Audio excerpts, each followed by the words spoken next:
Hey everybody, this is a real quick video. In case you have JBL Live 300 TWS True Wireless Bluetooth Earbuds and you need to do a hard reset to the factory default settings on them.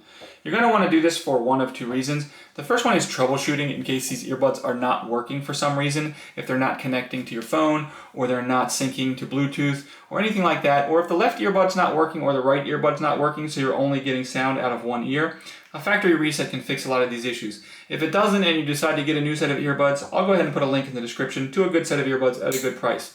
But anyways, the second reason you might want to do this is for whatever reason you might have to want to clear the pairing history, delete all the settings, so you can set these earbuds up basically like they're new coming out of the box. It's real easy. All we need to do is, first of all, we want to have them out of the case as shown here, and they should be on. So usually when you take them out of the case, they turn on automatically.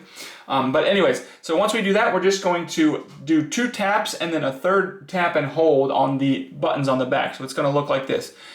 Tap, tap, hold, and then hold it for a couple seconds. So it goes like that. Tap, tap, hold for a few seconds, and after that few second hold, the earbuds will reset to their factory default settings. You can go ahead and set these up like they're just new coming out of the box.